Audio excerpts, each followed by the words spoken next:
Selamat datang di Liga Helm Acuan Hobi.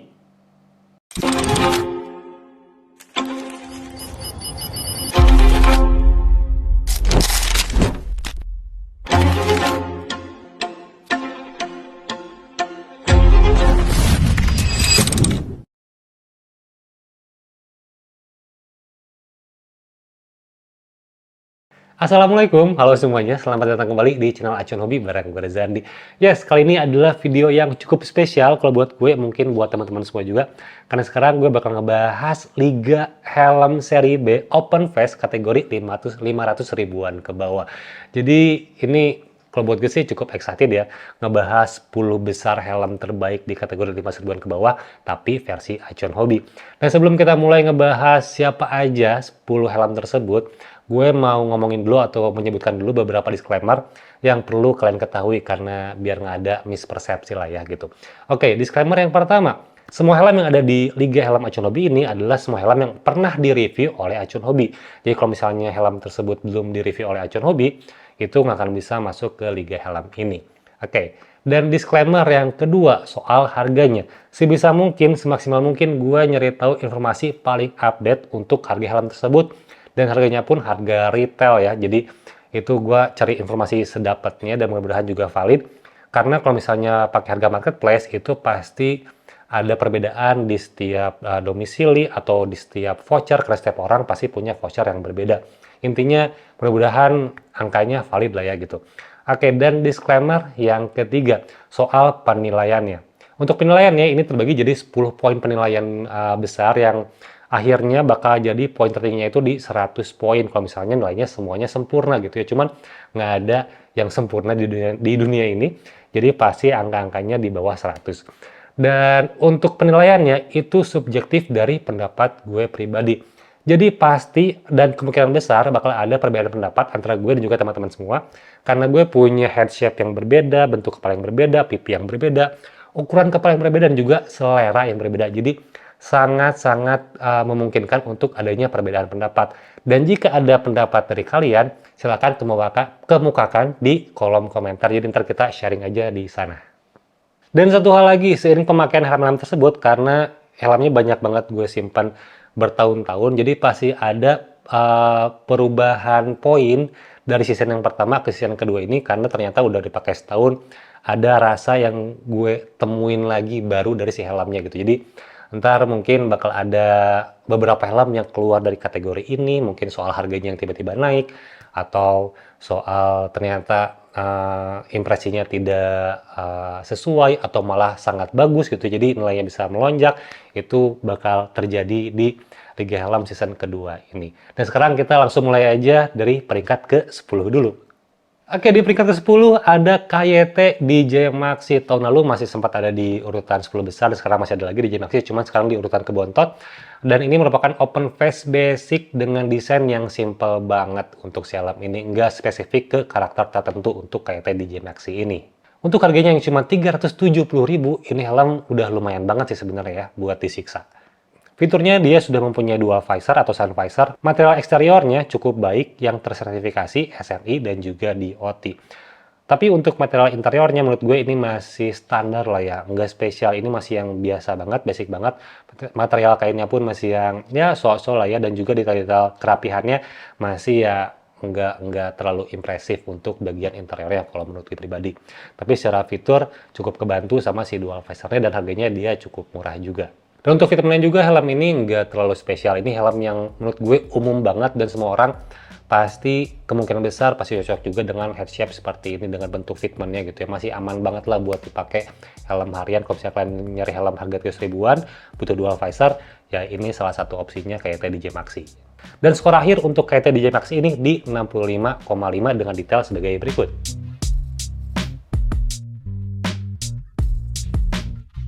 Lanjut ke peringkat 9, ada INK Dynamic yang udah rilis lebih dari 5 tahun, tapi menurut gue helm ini fitmentnya masih superior. Ini merupakan helm yang feels-nya kerasa premium untuk bagian fitmentnya. Dan hal yang impresif lainnya, dengan harga 450.000 untuk saat ini, helm ini mempunyai 2 cell size. Itu jarang banget di kelasan kategori 400 ribuan punya 2 cell size. Desain helmnya sporty, yang terinspirasi dari Soy G-Force dengan detail yang cukup baik sih sebenarnya. Dari segi ventilasi, emang helm ini juga sama, nggak terlalu berasa untuk ventilasinya. Tapi untuk kekedapannya, ini kekedapannya optimal sih, oke sih untuk tingkat kekedapan dari si helm INK Dynamic ini. Kualitas visornya oke, ini kerasa kayak tebal untuk material visornya, lalu ada visor lock juga, ada stopper visor juga. Tapi kekurangannya yang Dynamic ini belum ada slot untuk speaker intercom. Dan untuk rider berkacamata ini pasti agak kesusahan pakai di helm ini, tetap bisa masuk, cuman kerasa ada tekanan di pelipis kita atau di bagian samping kepala kita karena frame bingkai kacamatanya. Emang helm ini nggak punya fitur wearable glasses. Dengan ketatnya kompetisi di ranah 10 besar 500 ribuan ke bawah, ini yang Dynamic terlempar ke posisi 9 karena emang beberapa kompetitor lainnya punya fitur-fitur yang lebih unggul untuk mengakomodir kebutuhan para riders untuk sehari-hari lah. Rider-rider commuting itu helm lainnya punya fitur yang lebih mumpuni. Dan untuk Dynamic ini dapat skor akhir di 66.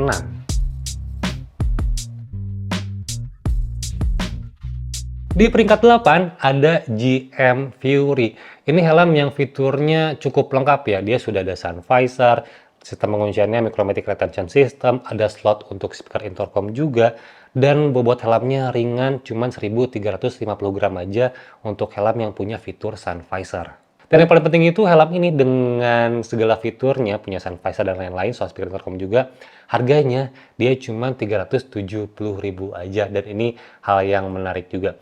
Untuk fitmentnya helm ini emang lebih umum juga, dia nggak spesifik ngunci banget kepala kita.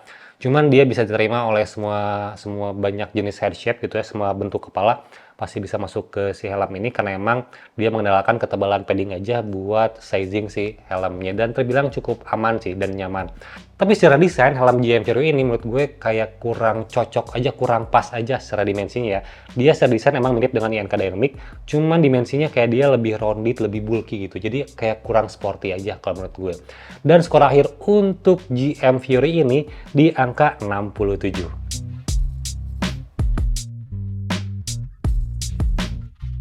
Di peringkat 7 ada saudara kembar yang berbagi tempat karena poinnya sama dan juga mereka kembar. Ada GM G2 dan juga NHK N2 Elite. Secara desain, NHK N2 Elite ini ataupun GM G2 ini mirip banget dengan Aero Honor ya.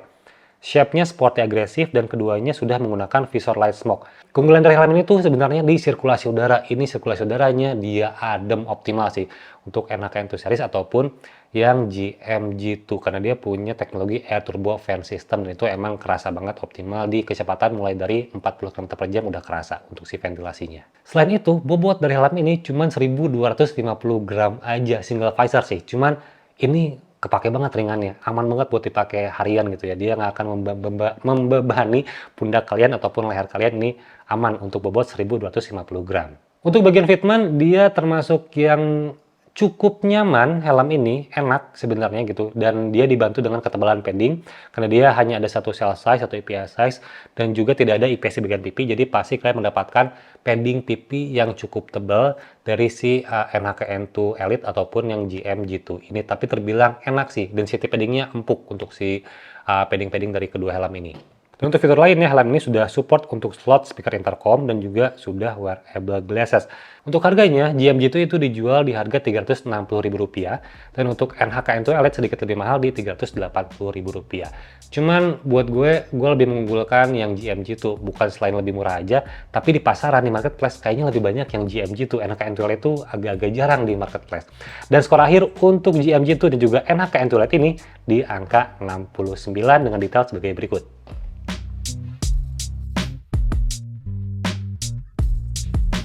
Di peringkat ke-6 ada NHK R1 Elite yang di season sebelumnya tuh dia juaranya, tapi sekarang harus turun tahta jauh ke urutan ke-6. NHK R1 Elite ini sebenarnya punya teknologi yang diturunkan langsung dari S1 GP Pro. Helm ini punya fitment crown pad yang nyaman banget gitu. Untuk crown padnya mahkota kepalanya ini top sih, enak untuk helm ini. Untuk kegedapannya pun terbilang maksimal untuk kegedapannya dari helm ini. Dan untuk bobotnya emang bukan yang paling ringan di kelasnya, tapi masih kebantu dengan fitmentnya yang nyaman tersebut. Untuk di bagian visor, dia tidak ada teknologi khusus, tidak ada push pin, tidak ada visor lock.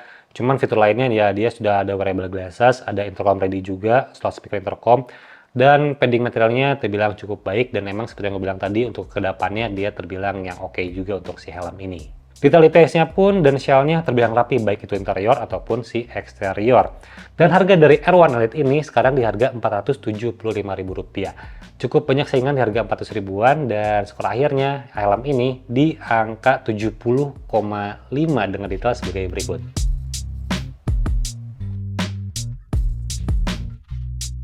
Dan sekarang kita masuk ke 5 besar. Di 5 besar ini yang pertama di peringkat kelima ada MHK N1 Max. Helm ini sekarang dibanderol dengan harga Rp485.000. Secara kualitas dan fitur, helm ini cukup untuk menunjang keseharian kalian lah.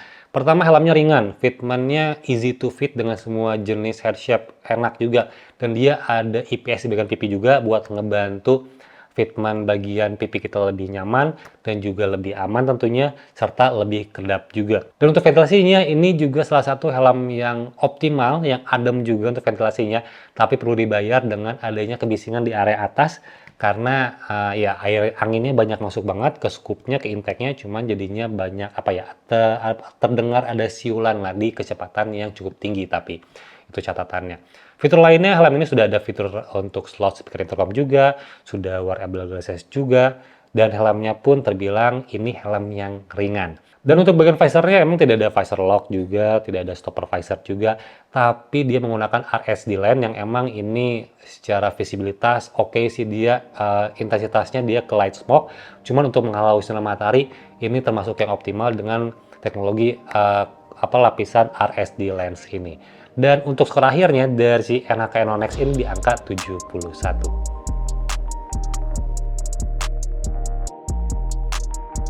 Lanjut ke peringkat keempat, sekarang ada GM King Fighter Ultra. Ini salah satu helm yang buat gue tuh desainnya menarik, enak dilihat, simple, cakep, dan nggak ngebosenin untuk di era sekarang. Dengan triple top air vent intake-nya, dia lebih sporty lagi kesannya dan tanpa ada spoiler.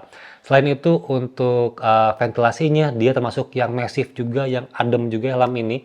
Emang terjadi kebisingan juga di bagian area atasnya pada speed tinggi, cuman ademnya enak karena kebantu dengan triple top air vent tersebut, ada 3 buah intake, dan juga sirkulasi di dalamnya kebantu sama teknologi iSafe, kalau misalnya si GM ngomongnya kayak gitu. Dan sekarang dia masuk ke posisi 4, dia turun dari runner up season lalu karena emang harganya sekarang sedikit naik. Kalau misalnya gue cek ke retail resminya, kalau dulu tuh pertama rilis di harganya Rp400.000, sekarang harganya di Rp460.000 untuk helm ini, yang makin banyak aja saingannya untuk harga 400 ribuan ke atas. Dan selain itu visornya sudah menggunakan si One Optic yang visibilitasnya oke. Untuk fitur lainnya dia juga sudah ada slot speaker intercom, wearable glasses, dan sistem penguncian magnetic retention system. Dan skor akhir untuk GM King Fighter ini di angka 72 dengan detail sebagai berikut.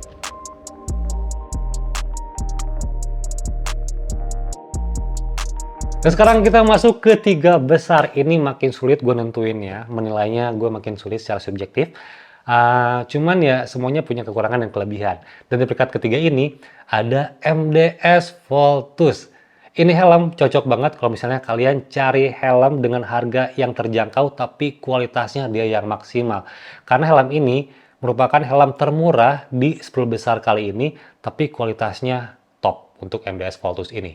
Secara desain gue suka banget sama helm ini. Dia sporty tapi tetap elegan dengan dual top air intake yang nambah kesan sportinya lebih kuat lagi. Ini cocok banget untuk desainnya untuk sehari-hari. Fiturnya ada visor lock, ada stopper visor, ada slot speaker intercom yang detailnya rapi juga, dan juga wearable glasses.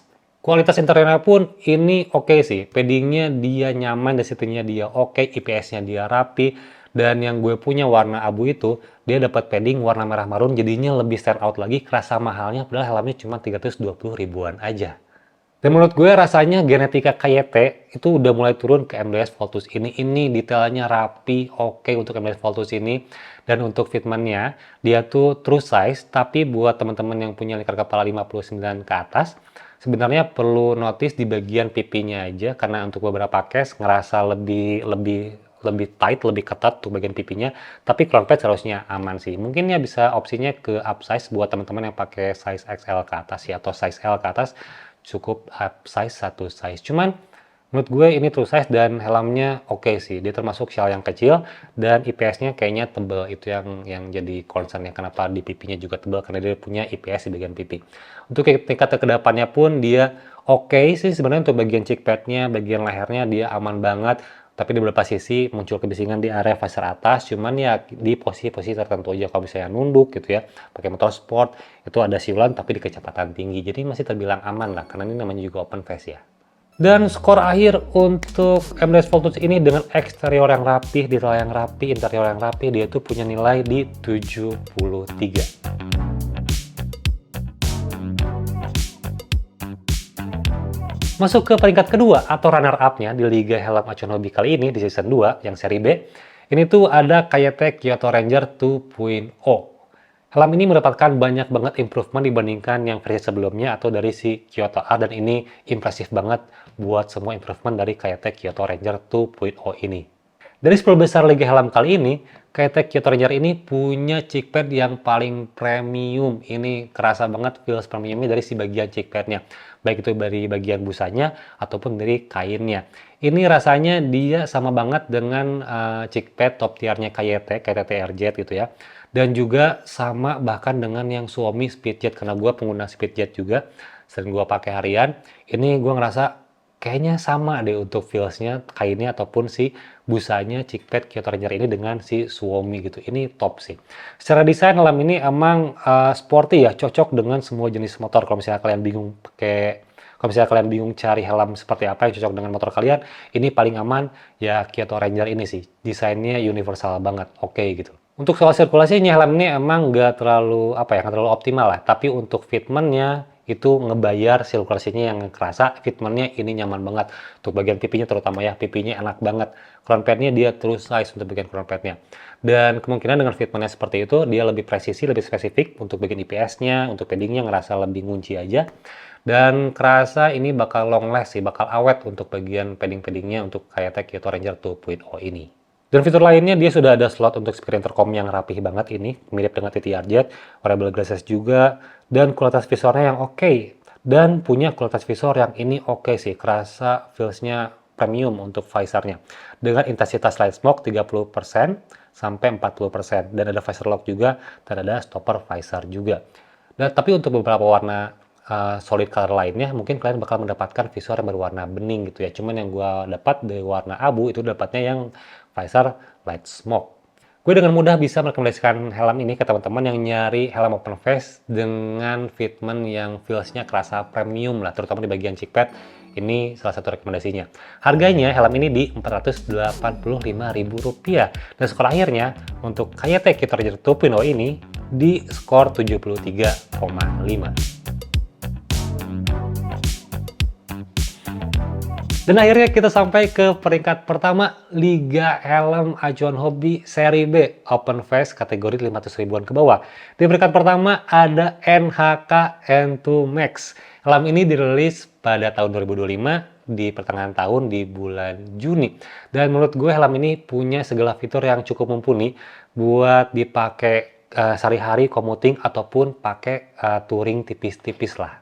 Pertama kita ngomongin soal desainnya dulu, karena gue yakin nggak semua orang bakal cocok menggunakan desain NHK N2 Max ini. Karena dia niche banget, dia punya desain yang sporty agresif, punya spoiler yang mencolok juga, yang eye catching banget untuk spoilernya. Orang-orang bakal notice dengan spoilernya NHK N2 Max ini, dan visornya pun dia lebih runcing gitu ya. Ini jadinya value tersendiri ataupun malah menjadi orang consider mempertimbangkan lagi waktu mengambil si helm ini gitu ya. Cuman itulah adanya desainnya sporty agresif untuk si helm NHK N2 Max ini. Tapi ngomongin soal fiturnya, ini cukup banyak. Pertama, dia menggunakan visornya RSD lens. Untuk visornya, sistem pengunciannya menggunakan Micromatic Retention System yang berbahan steel dan kain strapnya bisa dilepas. Dan juga dia punya slot untuk speaker intercom dan juga sudah wearable glasses. Dan yang paling impresif, lagi-lagi gue bilang ini helm salah satu helm yang paling adem karena sirkulasinya dia optimal banget buat sebuah open face. Riding di kecepatan 30 km per jam pun udah mulai kerasa anginnya masuk ke dalam. Dia punya intake ventilation bentukannya di roll gitu ya.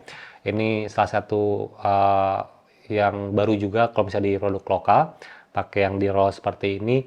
Dan itu ini impresif banget buat sirkulasi udaranya adem. Ini salah satu open face yang paling adem. Dan ngomongin soal fittingnya atau fitmentnya, helm ini gue yakin orang-orang nggak akan ngeluh sih pakai helm ini. Dia termasuk helm yang nyaman, yang cukup nyaman, enak gitu ya. Dan gue yakin sih nggak akan ngeluh sih kalau soal fitmentnya.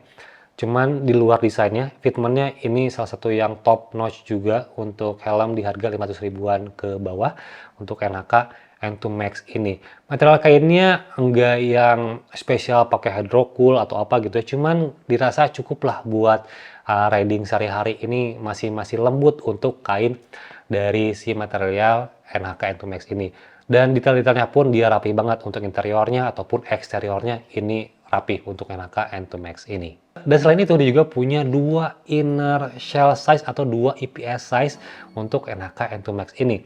Dan harganya dibanderol Rp485.000 dan skor akhirnya juaranya di angka 74 untuk NHK N2 Max ini.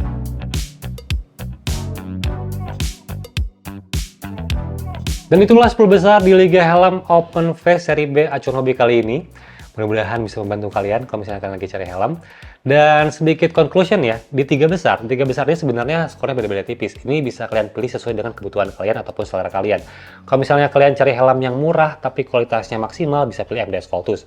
Kalau misalnya kalian cari helm yang fitmentnya lebih presisi, kerasa feelsnya premium dan desainnya lebih simpel, kalian bisa pilih KYT Kyoto Ranger. Tapi kalau misalnya kalian pengen yang segala fiturnya cukup mumpuni atau terbilang mumpuni lah ya, kalian bisa pilih NHK N2 Max dengan ventilasinya yang adem, desainnya yang sporty gitu ya.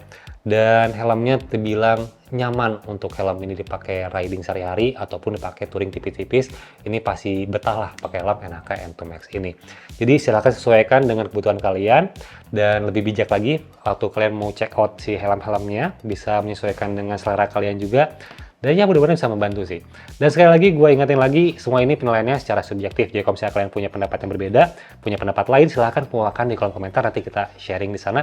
Ataupun kalian bisa memberikan impresi pemakaian dari helm-helm ini, kalau misalnya ada yang punya gitu ya, silahkan kemukakan impresi kalian di kolom komentar biar bisa membantu teman-teman lainnya lah, biar bisa tergambarkan gimana rasanya pakai helm-helm tersebut. Dan jangan lupa nanti juga masih ada Liga Helm Seri A Open Face, itu tuh kategori Open Face harga 500 ribuan sampai ke 1,5 juta. Itu lebih ramai lagi, itu lebih seru lagi. Karena bakal banyak brand-brand, nggak cuma brand tertentu aja yang ada di 10 besar tersebut, karena emang kualitasnya makin tinggi lagi, fitmentnya makin oke lagi, sertifikasinya makin gila lagi untuk di harga tersebut ya. Karena kita udah ngomongin sampai harganya 1 jutaan lah gitu. Jadi sertifikasinya udah pasti maksimal, tingkat keamanannya pun pasti lebih oke juga. Jadi ditunggu videonya. Dan terima kasih sudah menyaksikan sampai akhir. Mudah-mudahan kalian diberikan kelapangan rezeki, dimudahkan segala urusannya, dan juga selalu diberikan kesehatan oleh Allah Subhanahu wa Ta'ala. Terima kasih sudah menyaksikan sampai akhir. Sampai jumpa di video berikutnya. Gue Rezandi dari Acuan Hobi. Wassalamualaikum warahmatullahi wabarakatuh.